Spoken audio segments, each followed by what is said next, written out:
What's up, guys, and welcome back to the NoShang Invitational. We're in Game 3 in the lower bracket match between Elements and Cookies. In the best of 3, well, it's been a bumpy ride. Cookies not really performing well in Game 1. Got it together in Game 2, so we'll see if they're able to ride that Game 2 wave or if they're going to go back to that Game 1 slump. I'm Mikelorus, going to be your only caster for today. I know Danny is beat right now because it's like fucking 4 a.m. for her, so she's going to go and take a rest. Be sure to follow her at DanielleCasts because she deserves it. But do that after this game because this game is going to be a little more important. Actually, do it now. You're not missing anything. Who am I kidding? Do it now. Go ahead, guys. It was in the upper right-hand corner of the screen. It's still in the stream title.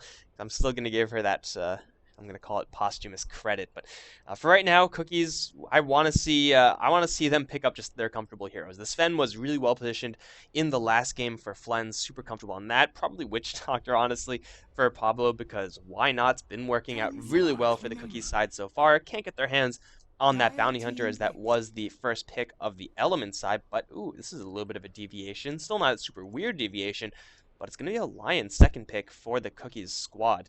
So getting that immediate disable up with the Beastmaster already, it's in a lot of ways to initiate. You got to fear the Roar, and you got to fear the Lion. And at a certain point, if you are able to pick up a Lion and a Beastmaster, that means that the Roar can be kind of saved in an attempt to counter BKBs. Use that for the stun and use the Lion for the initiation. And it really does diversify what Cookies can do with their heroes. Elements are going to go right back into Game 1 status. Bounty Hunter, I guess, this time on their end, but an IO as well. So I don't really like this a ton. You need a super self-sufficient safe laner here for Elements, so I would like to see actually a Gyrocopter ban, actually. You could have whatever you want for Elements as IO partner. You can't really ban them all out. But the Bounty Hunter is always on the roam, assuming a supporty 4-position Bounty Hunter. IO doesn't really do a lot as far as lane strength is concerned. So what are the supporting cast of Elements actually going to be doing? Bounty Hunter is going to be doing usual things. IO is kind of a dead weight there, and Cookies have potentially very aggressive heroes. And to add on top of that, the IO play from Elements in Game 1 wasn't exactly the best. He did make a couple of blunders, tethering into Chronospheres while trying to save his allies. It is not easy to land that, but he landed it like once out of 4 or 5 times. So yeah, the success percentage was not exactly super high there. Yet still, IO is going to be there with the Bounty Hunter. The ability for Bounty Hunter to stalk heroes, soft heroes like Lion, like Vengeful Spirit, and then relocate in. There is a lot of upside to that. Having Bounty Hunter Nyx Assassin is a hero that we used to see do that as well. And Night Stalker is another hero that could just pile onto there. So Elements are going to be playing this global mobility strat, whereas for Cookies, grabbing a core Vengeful Spirit, then following it up with a Chen. Unfortunately, no Witch Doctor this game. That's a little bit of a shame, especially up against the IO. I'm not really sure if this is not a game for Witch Doctor, but more so for Cookies' lineup in and of themselves. Without looking at Elements draft, Cookies are going to be playing this super aggressively with a Vengeful Spirit and a Chen. That's pretty much what you would expect. And this is Cookies' attempt at kind of ignoring that IO and ignoring the IO's contributions mid-game with the mobility, instead focusing on the IO's weakness of the early game, when, as I said, IO doesn't really do a hell of a lot. This is picking Chen into a Bounty Hunter, into a Night Stalker. Heroes that typically give Chen a little bit of difficulty. Cookies are going to look for a super early timing push on this, like, pre-10-minute timing push to try to take their first tower, it seems, because the Element side just lack the supports able to significantly combat up against even just a 1 creep Chen. 2 creeps probably a little bit more likely, but for Cookies, they will have, at least the game plan is to get a lot of auras, a lot of momentum, and to just straight push. So if IO is going to be threatening relocate, it's pretty much only going to be for a marginal amount of split push. And Elements at this point know exactly what I just told you. So we'll see what their response is going to be. I feel like, again, a Gyrocopter is almost essential at this stage. They need some sort of clearing. They need a carry hero, a core hero who is going to be more than okay fighting early on and fighting very often. A hero that can accelerate with IO as well. So, perhaps looking at Bristleback, Chaos Knight was banned in Game 1. Not really sure if that's actually the pick because you're going up against a Lion and going up against a lot of stuns. But I can never say no to Chaos Knight, and hopefully Fervian is feeling the exact same way, because, man, I love me some Chaos Knight. The hero is just so entertaining to watch, although the hero admittedly isn't really that great. will be a third melee hero plus an IO, so very little in the way of lane control, yet bruising power, oh man, it's there. It's there in spades. Yeah, but Bristleback Gyrocopter seem to be the top two. Sven is also okay here for the element side. 10 seconds remaining. Just having here that partner up with the IO, and maybe you don't go for that 5 cleave seconds build. Maybe you remaining. grab a couple points of that hammer instead, try to fight a little bit earlier. Phantom Lancer is the pick. Elements are going to go Radiant right back team towards double. game one. And this has its significant downsides. Cookies are not going to be looking to rotate around with the Bounty Hunter and Earth Spirit and really try to apply pressure in the mid lane that way. If they do apply pressure in the mid lane, Chen and Line are going to come in, and those are heroes that Phantom 10 Lancer seconds is not going to remaining. be super comfortable going up against. Doppelganger will get him a little bit of distance, but 5 Cookies you would seconds expect remaining. if they pick up any okay damaging hero on the mid lane, I was going to say Zeus, but he's banned out. But if Reserve really any buff. hero to apply any sort of damage to the Phantom Lancer, they should be able to get that kill. Assuming Phantom Lancer IO are going to be the two going towards that mid lane. IO is a very easy hero to pick off just in the process. And Phantom Lancer last game, or game one rather, he was able to hold his own late game because he was getting a lot of farm. Dire team And I don't double. really think Cookies are going to let the game get to that point. At least that is going to be their prime objective number one. Radiant Just team push pick. as early as you can and try to deny that farm away from the that farm space away from the elements side. The first nighttime phase in that sense, plus the Bounty Hunter's rotations from elements, are going to be absolutely essential in order to actually make sure that Cookies don't get that push going. Sven is going to be banned out. Is there any chance that Cookies pick up a Sven? That would have been like, what, a mid lane Sven going up against Phantom Lancer? 10 Kind of seconds greedy, although I remaining. can't see it working.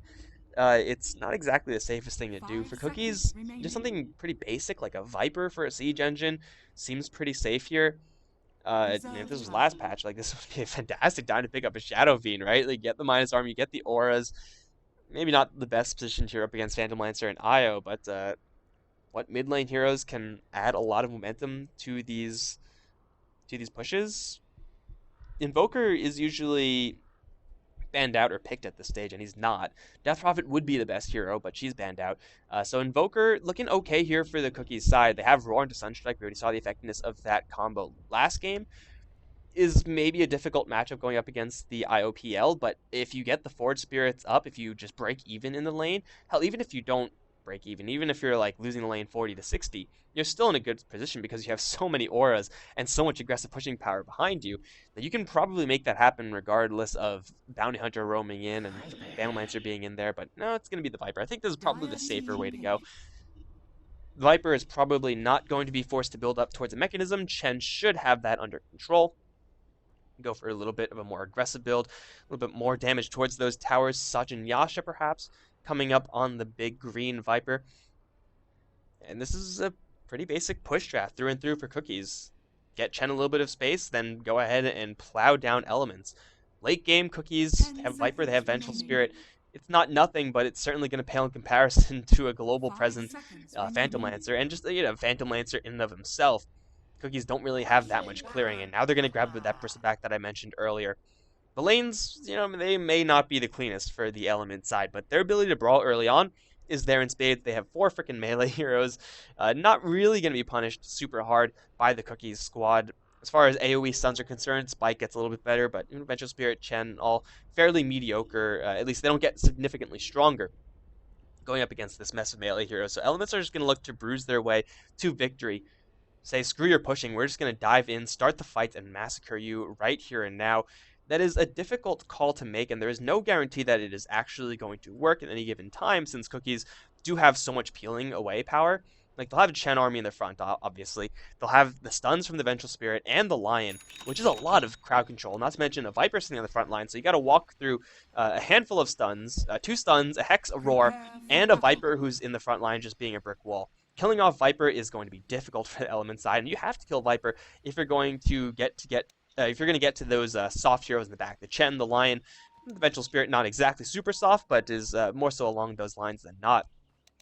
A wraparound, a smoke gank, a relocate for elements is going to be pretty much the ideal play as far as taking those engagements. If you can bypass the Viper, get right on top of the Chen, oh baby, you're in a good spot if you're elements.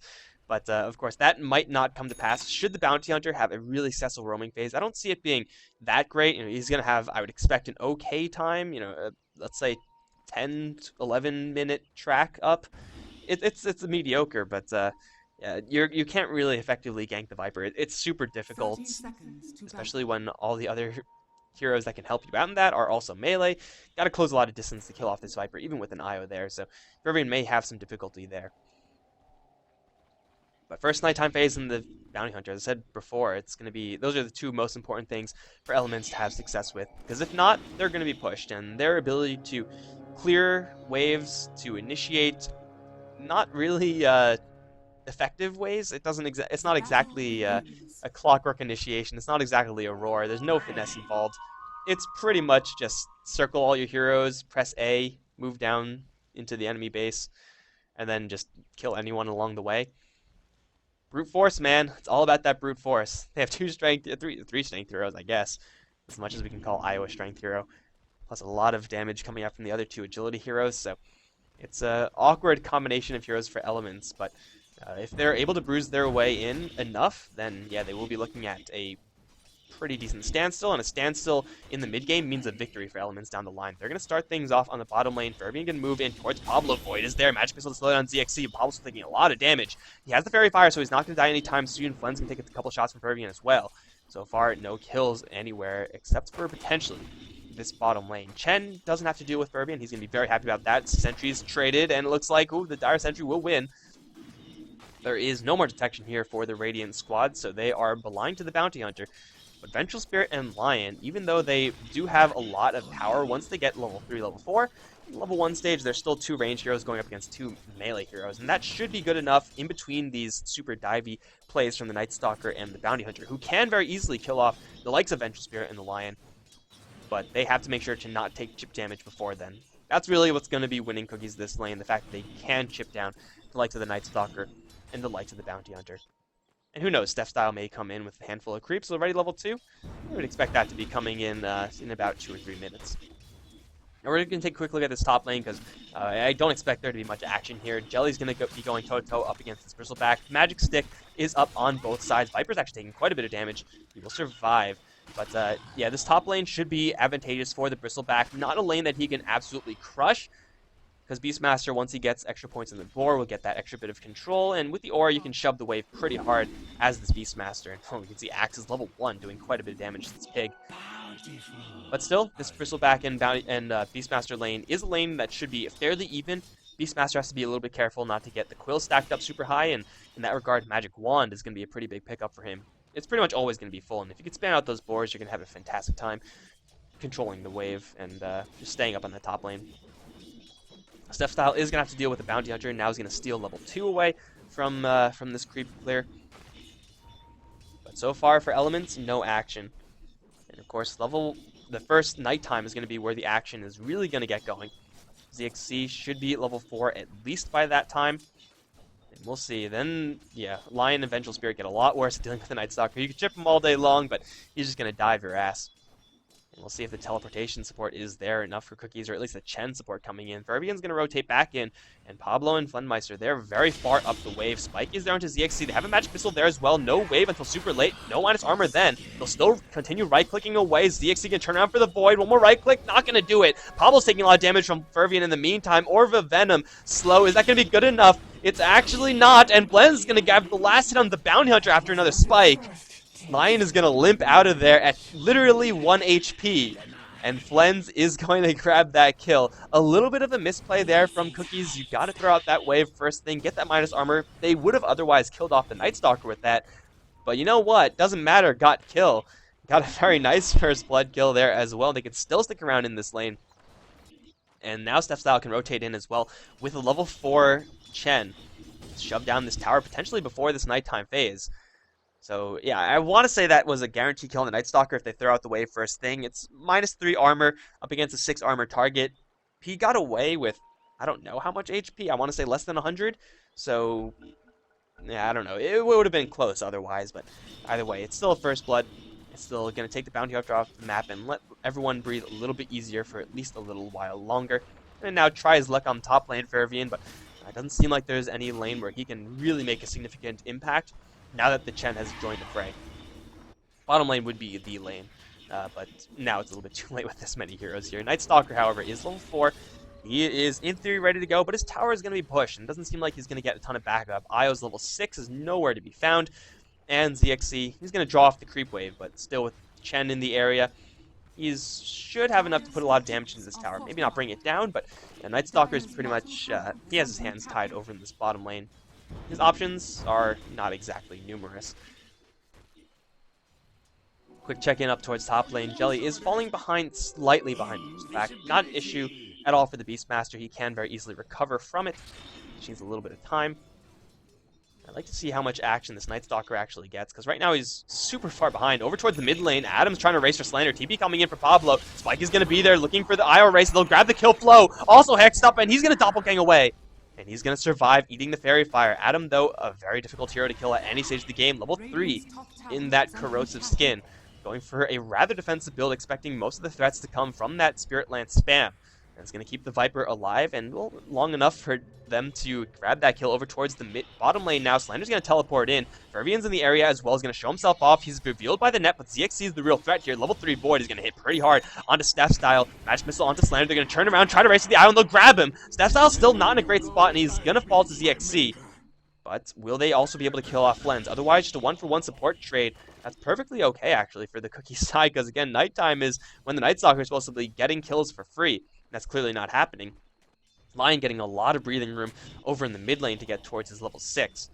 Another big level for the Cookies to hit. That actually lets them go off towards top lane. Speaking of, Roar is available. His back is turned, however, only 2 points in that passive. Jelly is going to deploy that ultimate. Can they get to his front? Adam does not have a Viper Strike, but Kata does not have any support.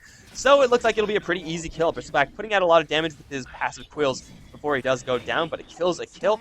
Viper should be looking at level 6 very, very shortly. ZXC in the meantime wrapping around from behind. He's level 5. These targets are difficult to kill off. I don't think the Night Stalker can do this by himself. He's smoked up. He still has no relocate. And if he gets a little bit too close, well, the Hawk is not going to see him, nor will the Viper. And TP is coming in. ZXC Night Stalker is going to drive in towards Jelly with the Lance and Void. That's a burst kill on the Beastmaster. ZXC still slowed to a crawl. Viper doing quite a bit of damage. Will he do enough? It seems like the Boars will have enough damage to kill him off. Adam now has to deal with Flow, and he also has to deal with an IO. He's going to run in with all those spirits. He still has 6 stick charges plus a salve. Another Lance is going to come in, but it's not going to get the kill. Adam with the corrosive is going to keep himself alive with the salve. Still has those charges for a little bit later. 5-2, as it is going to be a 1-for-1 trade up on that top lane. Pablo's going to charge in with the Haste Rune, knowing that Slander's super weak. A Spike will get the kill. There it is. Oh, Spike and right click. They'll get the kill. Never mind. That's a level 6 for the Lion. 6-2. So far, Cookies have only taken 1 tower. However, these early game brawls going in their favor pretty much across the board, as you would really expect. Flens is still leading the way in the net worth. Phantom Lancer's still doing okay, but no one else from Elements really able to keep up. ZXC, though, going to try his luck again on this Vengeful Spirit. Void is good, but Vengeful Spirit is just a little bit too big with their strength treads to actually be an easy solo kill for the Night Stalker. Towards top lane now, Flow is going to get roared up. Slander does not have a relocate out. They're going to drain a little bit of his mana. Pablo, I don't think Spike is probably better there. They'll find the Hex on him in the end, and they run out of mana for the Finger Death, but now they have enough. They can blow him up if they really want to, but they're going to instead try to go for the IO as well. Right click from downtown, they're going to grab 2 kills. What focus fire from Cookies, knowing that Flens is coming in with the Magic Missile, knowing that that damage is going to be enough. They throw out the Finger, they throw out the right click, and they grab 2 kills, which should have, you know, in an ordinary game with a little bit of not as clean focus fire, a very easy single kill. They get 2 for the price of 1. They see Fervian in the trees while keeping their Hawk alive. They're just going to shove this tower down. Chen is also rotating in. Bristleback is going to try to make his presence be known. Lion does not have a ton of mana here. TP coming in. It is going to be that Phantom Lancer. Flynn's going to run into Gata right now.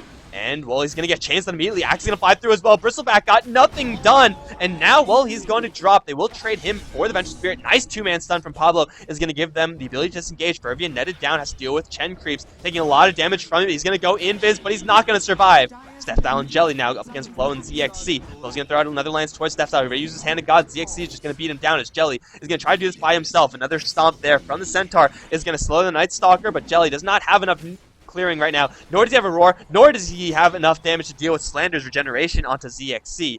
Where's Viper and all that? That's where a fight where you want Viper, but oh, ZXC's going in pretty darn deep. There's a Roar cooling down here for the Beastmaster. Still not enough mana, but doesn't matter. They'll kill out the IO with Flens teleporting in.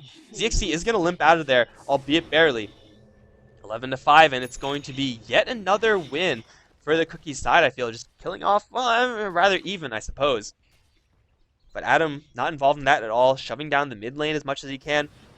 Flens respawning to get yet another kill on the IO. And the real downside of this is that Steph style, well, actually, he kept control of 2 of his creeps, so yeah, never mind. It is a fairly even engagement across the board. Elements do want to extend this into late game as much as possible. That would be a fight that you would expect Cookies to take potentially a little bit of a better engagement there.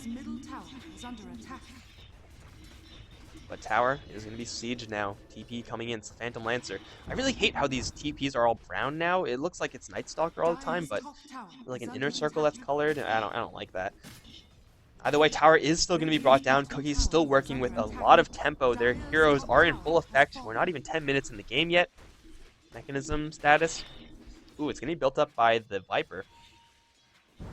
That, of course, is going to let Chen build in towards that Aghanim Scepter. So not too far away from it. They're going to smoke up 3 heroes. If they run to anyone, that's a Roar Magic Missile and beat down. That'll be a guaranteed kill on any given hero, especially since, again, Io's ultimate is not up yet. Nowhere really close. They're going to run to Fervian. Is there detection? Oh, guys, come on. If you're going to smoke up against a Bounty Hunter, you got to have detection. They're now going to see him. They know exactly what broke that smoke, but let's see if they really care. Of course, the Bounty Hunter going down would have been nice for them, simply because these tracks would not be flying out, making this push a lot less risky.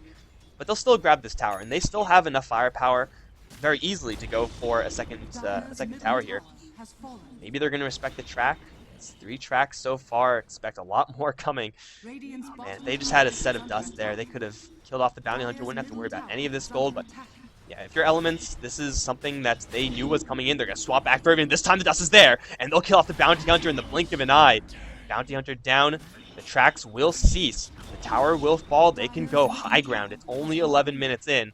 I'd love to see a mechanism right about now. Unfortunately, they just don't have the capital for it. But still, the Necro Warriors are going to be popped up. Level 3 Aura is up on the Vengeful Spirit. This is a tower-killing build for Flens through and through. You can see how much damage the creeps doing. Plus 14 is not too bad at all. Spike will miss. I don't often get to say that. The tower is still going to fall. That in and of itself is good enough. Kata's taking a lot of damage. Slander and try to rejuvenate him, but there's so much meat on the front lines. Creeps from the Chen, from the Beastmaster, from just having the Viper there. He's going to stick up, taking a little bit of heat here. Now the Spike's going to fly out. Adam going to get chipped down. They'll kill off the Io, actually, with random poison shot or corrosive or something. Melee Rax in the meantime going to fall as they find a net onto Fervian. Stomp is there as well. There is enough burst damage, and now they have the Roar onto Kata. Axe is going to fly with the Viper Strike is there. He's going to die as well. 3 heroes down. Cookies are just going to pick apart Elements, as Elements are not even going to start this fight. There was no fight there. Adam is going to get hit with Hand of God. They should have a mechanism flying out to him right about now, and yes, it is coming out, but the damage has been done. It's 12 freaking minutes in, and Elements lose their Raxes. To say the least, not ideal. Steph style. Oh, he's going to find a courier as well. Okay, that would have been just a little bit of insult to injury there. But this is Cookie's draft through and through. And Elements, their plan in order to deal with this was to just charge in. You can't charge in up against a Chen with that many units. Up against a Beastmaster who's also contributing a handful of units himself. And again, if you walk in, you're going to have to go through the Viper. Once the push does come to that tier 3 status, to the point where they're right outside the stairs, you're not going to easily initiate that as Elements unless you smoke and wrap all the way around. And that clearly wasn't the play. Fervian's going to move in. Night Stalker's going to come in as well. There are a lot of heroes here. Flens is going to get relocated upon as well. Flens not really with that many heroes that can help him. He's going to sacrifice his own life so that everyone else can get away. Adam and Jelly should be able to make their escape. That's first track kill for the Elements side. Not too bad at all. But again, you're down a Rax. You need a little bit more than that. Is there Aghanim Scepter? Oh, Steph style is so close. Wait, is that it? Yes, that is it. Steph style 13-minute Aghanim Scepter Chen. Are you kidding me? That is freaking ridiculous, man. Like, can Elements even kill a dragon? Is that actually possible? Can that be done with their draft? It's so hard. Oh, geez. This is going to be damn near impossible for Elements. So much meat on the front lines. If they find... I mean, they have the Aura. Is this the Aura? No, this is the Aura. 3 bonus armor is nothing to scoff at. If they find a a golem for that health. You can't kill off anyone easily. Cookies are just taken off with this game. You have 4 staff, you have level 3 Necrobook 14 minutes in, which is already an absurd amount of farm on the Beastmaster. What does Vengeful Spirit have? She has drums, looks like she's going to go for a Yasha next. Just cost-effective stat items on the carry. Pretty much exactly to be expected. Fervian stalking Pablo. You don't really want to tango with this Lion all alone. He's going to wait for his Night Stalker to get into play, but Pablo does have that 4-staff. Void is not going to kill him off. He's going to spike ZXC, expecting him to come in. Now the backup is going to come in space. Jelly going to get 4-staffed into Roar Slander, and that'll be the death of the IO very quickly. Fervian, they know where he is. The Magic Missile will miss. They have Dust. They have another Sentry. Fervian's in the corner. All the Sentries are coming closer. Run! Oh, Fervian has nowhere to run any longer, and he's going to fall. He throws out a track because why not? But that is going to be yet another kill for the Cookies War Machine. They're pushing down the bottom lane with everyone and then some. Chen is going to recall all his units even though they were all there. Dragon actually took some heat from something, dropped down to half HP, but man, they got the Unholy Aura. They have the Mechanism regen, and they have access to, oh baby, an Ancient Granite Golem. Yeah, you're going to keep the Dragon probably. Wait till the Dragon dies. You can only grab one right now. Oh, one Ancient unit rather. Dragon is good enough, man. Where's Dovahkiin when you need him? Elements need about 3 or 4 of them at this point, because their tower is going to fall really quickly. Plan's going to swap back Slander. Magic Missile is there. They'll beat down the IO super quickly. Vengeful Spirit putting herself in a compromised position to do it. With the heals coming out from the Chen and the Mechanism, she will not suffer death, at least not yet. They're going to drop the Bounty Hunter super low. Fervian's not even going to die before it calls GG. He knows that this is an irrecoverable situation as they go towards the Bristleback, sitting in the fire, provided to by the Dragon. Even with his back turn and with the Vanguard, it's not going to do it. 15-minute massacre. Danielle left me because she was tired, but she probably could have gotten through this game. Obviously, we don't know how long these games are going to last. But geez, Cookies just dismantling Elements. Wasn't even close, man. Like, the Elements IO pick, I think, is something that they probably should be avoiding. Just too much of a weakness in this patch. It doesn't provide nearly enough. You need your supports to be active, and about as active as Cookies supports were. Lion and Chen doing some really heavy lifting, especially that Chen. He has the most gold per minute on his team. What the hell? Have you ever seen a Chen with the most GPM? I have not. Well, I suppose that's a first. But guys, this is going to be the end of the best of 3. Elements are going to be in this tournament for a very short duration. They're replacing Avengers, who, I mean, this is lower bracket, so you get one chance and then you're done. So they are going to be out. Cookies are going to be moving onwards. They're going to be facing up against NL5. That one is not scheduled yet, so if you want to see that one, you got to follow the stream, guys. Thank you for tuning in. Thank you, everyone, for watching. If you guys did enjoy, then be sure to... Oh, wait, hold on. Okay, never mind. There's some ambulance, something passing by, so I'm sure you could hear that. Thank you guys for tuning in. If you enjoyed it, follow the stream. Oh my god, please shut up. Follow me on Twitter as well, at Mikelorus. Follow my co-caster, at DanielCast on Twitter as well. It's in the upper right-hand corner of your screen. And I'll see you guys next time for more NoShang Invitational. Congratulations to Cookies. Later, guys. GG.